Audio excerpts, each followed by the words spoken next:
Bienvenue dans cette vidéo d'exercice à destination des élèves de seconde. Nous verrons ici un exercice typique traitant de collinéarité. Alors, c'est un exercice que j'ai proposé à mes élèves de seconde où il fallait commencer par tracer un triangle ABC quelconque. Voilà. Alors, le petit truc, c'est que eux, ils pouvaient utiliser leur quadrillage, vous verrez, ça a une petite utilité par la suite. Il fallait ensuite construire deux points, les points M et N, qui devaient respecter ces conditions. Le point M, tel que le vecteur AM est égal à 2 fois le vecteur AB plus le vecteur AC.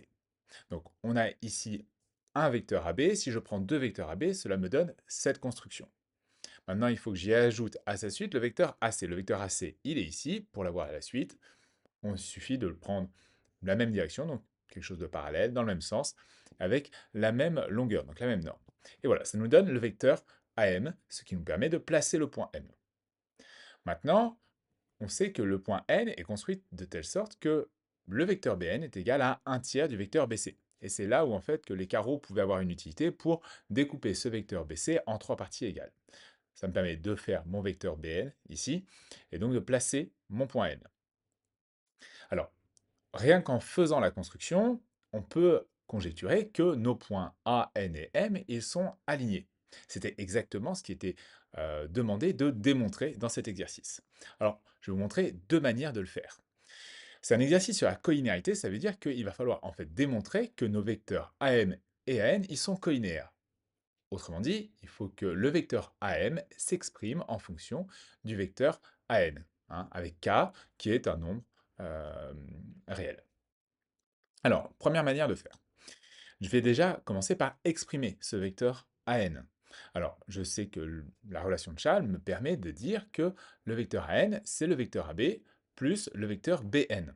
Et le vecteur BN, bien, on connaît sa valeur, hein, vu qu'on l'a construit, c'est un tiers de BC. Donc, je me retrouve avec le vecteur AN qui est égal à AB plus un tiers de BC.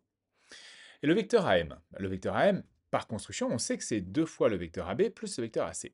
Mais ça ne nous suffit pas. Qu'est-ce qu'il faut qu'on fasse maintenant? Il faut prendre un petit peu de recul et il faut qu'on regarde les vecteurs qui nous ont permis d'exprimer le vecteur AN. On a les vecteurs AB et les vecteurs BC. Il va falloir qu'on exprime le vecteur AM à partir de ces vecteurs-là. Et bien ça tombe bien, parce que la relation de Chasles nous permet de dire que le vecteur AC, c'est le vecteur AB plus le vecteur BC. Donc, je me retrouve avec le vecteur AM qui est égal à 2 vecteurs AB plus le vecteur AB plus 2 vecteurs BC. Je réduis tout ça, et ça me donne 3 vecteurs AB plus le vecteur BC. Alors, j'ai presque terminé. Maintenant, mon vecteur AN. Hein. On voit que c'est lui le plus petit des deux vecteurs. Donc, ça va être un certain nombre de fois ce vecteur AN, hein, qui devrait être égal au vecteur AM, hein, s'il y a bel et bien collinéarité.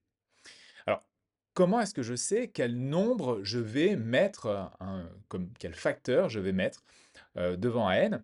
Eh bien, tout simplement, là, je vais regarder le dénominateur de ma petite fraction, hein. De façon à avoir des nombres entiers, on va utiliser des multiples de ce dénominateur. Donc là, je vais essayer avec 3 vecteurs à n. Donc ça veut dire que j'ai 3 fois le vecteur AB plus un tiers du vecteur BC. Ce qui me donne 3 fois le vecteur AB plus 3 fois un tiers du vecteur BC. Donc 3 vecteurs AB, ça donne 3 vecteurs AB, et 3 tiers de BC, bah, ça donne le vecteur BC. Et ça, en fait, bah, c'est notre vecteur AM. Donc on a démontré qu'on avait une collinéarité entre les vecteurs AM et AN.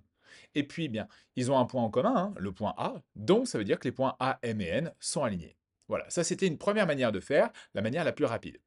Une autre manière de faire, hein, qui est très proche, hein, toujours, on va exprimer le vecteur AM en fonction du vecteur AN.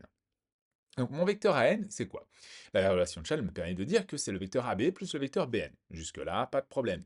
C'est AB plus un tiers de BC, toujours comme tout à l'heure. Alors, le truc, c'est que moi, ce que je veux maintenant, c'est je veux décomposer le vecteur BC. Pourquoi? Parce que je veux euh, exprimer AN en fonction des vecteurs qui m'ont permis de construire AM, hein. En fait, c'est le contraire de l'autre manière. Et donc, je vais utiliser les vecteurs AB et les vecteurs AC. Donc, le vecteur BC, je veux l'exprimer en fonction de AB et de AC, hein, des vecteurs à chaque fois. Et le vecteur BC, eh bien, la relation de Chasles me permet de dire que c'est BA plus AC. Sauf que ça, c'est pas les vecteurs AB et les vecteurs AC, hein. J'ai le vecteur AC, ça c'est bon, mais BA, c'est pas le vecteur AB. Par contre, c'est son opposé. Donc, je peux dire que j'ai moins le vecteur AB plus le vecteur AC. Et je peux donc remplacer cette valeur du vecteur BC dans mon égalité pour le vecteur AN. J'ai donc le vecteur AB plus un tiers du vecteur BC, donc un tiers de moins AB plus AC.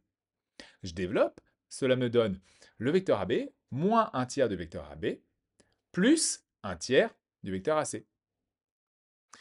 Alors, le vecteur AB, c'est en fait 3 tiers du vecteur AB. Et 3 tiers moins un tiers, il ne reste plus que 2 tiers. Donc j'ai 2 tiers du vecteur AB plus un tiers du vecteur AC. Je garde cette valeur-là. Et rappelez-vous, nous, ce qu'on cherche, c'est à exprimer le vecteur AM en fonction du vecteur AN. Hein. Donc il va falloir mettre un certain nombre de fois le vecteur AN pour, on l'espère, obtenir le vecteur AM. Comment est-ce que je sais? Encore une fois, grâce au dénominateur. Ici, c'est 3, hein, donc j'utilise ce nombre-là. 3 vecteurs AN, ça me donne 3 fois 2 tiers de AB plus 1 tiers de AC, des vecteurs à chaque fois, ce qui est 3 fois 2 tiers du vecteur AB plus 3 fois 1 tiers du vecteur AC, c'est-à-dire 2 vecteurs AB plus le vecteur AC. Et ça, bah, c'est le vecteur AM.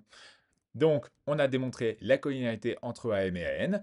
Il y a toujours un point en commun, le point A, et donc ça veut dire que les points A, M et N sont alignés. Voilà pour cette correction. Si vous l'avez aimé, bah, faites-le savoir, partagez cette vidéo, posez-moi vos questions en commentaire et bien sûr, abonnez-vous pour les prochaines vidéos. Voilà.